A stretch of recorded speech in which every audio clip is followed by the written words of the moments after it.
अस्सलाम वालेकुम। आज का ये विश्लेषण एक बहुत ही अहम सवाल से शुरू होता है। एक ऐसा सवाल जो स्रोत में पूछा गया है और जिसका हमारे दीन की समझ से बहुत गहरा ताल्लुक है। सवाल ये है, और ये सवाल हम में से कई लोगों के जहन में आता होगा, कि अगर सिर्फ तर्जुमा पढ़ा जाए ताकि कुरान का पैगाम समझ में आए, तो क्या इससे सवाब में कोई कमी हो जाएगी? ये एक ऐसा सवाल है जिसका जवाब हमारी इबादत की असल रूह को समझने में हमारी मदद कर सकता है। अच्छा, तो इस सवाल को और गहराई से समझने के लिए स्रोत हमें इस्लाम की दो बहुत ही बुनियादी चीज़ों पर गौर करने के लिए कहता है। एक है सवाब और दूसरी है हिदायत। चलिए इन दोनों के बीच के रिश्ते को समझने की कोशिश करते हैं। देखिए, एक तरफ है सवाब। सवाब यानी वो इनाम, वो अज्र जिसकी उम्मीद हम अपने नेक कामों के बदले खुदा से रखते हैं। और दूसरी तरफ है हिदायत, यानी वो सीधा रोशन रास्ता, वो गाइडेंस जो हमें कुरान से मिलती है ताकि हम अपनी जिंदगी को सही तरीके से गुजार सकें। तो फिर सवाल उठता है कि कुरान को पढ़ने का असल मकसद क्या है? क्या सिर्फ सवाब कमाना है या फिर हिदायत हासिल करना? और मज़े की बात यह है कि इसका जवाब हमें कहीं और नहीं बल्कि खुद कुरान के अंदर ही मिलता है। ये आयत देखिए कितनी साफ साफ बता रही है।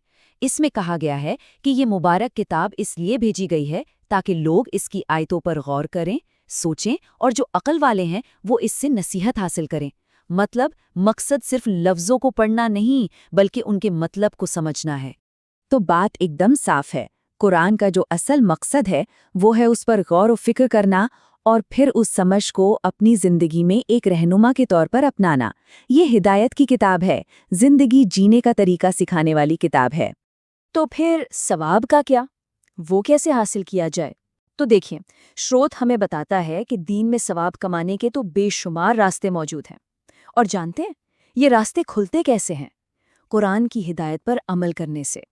जरा सोचिए, सवाब कमाने के मौके तो हमारे चारों तरफ हैं। जैसे किसी यतीम के सर पर हाथ फेर देना, किसी बुजुर्ग की थोड़ी खिदमत कर देना, किसी जरूरतमंद को सड़क पार कराने में मदद कर दी, या बस अपने पड़ोसियों का ही ख्याल रख लिया। ये सब सवाब के कितने बड़े काम हैं। और फिर आता है इन्फाक का अमल, यानी खुदा ने जो कुछ हमें दिया है उसी में से उसकी राह में खर्च करना। और ये सिर्फ पैसा नहीं है, ये हमारा वक्त हो सकता है, हमारा इल्म हो सकता है। सोचिए, किसी की तालीम का इंतज़ाम करना, किसी अस्पताल में मदद करना या किसी मस्जिद की तामीर में हाथ बटाना, ये सब कितने बड़े सवाब के काम हैं। तो इसका मतलब ये बिल्कुल नहीं है कि हमें सवाब और हिदायत में से किसी एक को चुनना है। नहीं, बल्कि ये समझना ज़रूरी है कि ये दोनों एक दूसरे से कितने खूबसूरती से जुड़े हुए हैं। तो असल तरीका ये है, सबसे पहले कुरान को समझ कर पढ़ें और उससे हिदायत यानी गाइडेंस हासिल करें, और फिर उस गाइडेंस पर अमल करें, उसे अपने रोज़ के कामों में, अपने अखलाक में लेकर आएं। और जब कुरान की ये हिदायत हमारे कामों और हमारे बर्तावों में नजर आने लगती है ना, तो सवाब तो खुद ब खुद उसका नतीजा बन जाता है। असली सवाब सिर्फ तिलावत में नहीं बल्कि उस हिदायत पर अमल करने में है। तो आखिर में ये विश्लेषण हमें एक गहरे सवाल के साथ छोड़ जाता है। असल इबादत क्या है? क्या सिर्फ कुरान को पढ़ना या उसे पढ़कर समझकर अपनी जिंदगी में उतारना?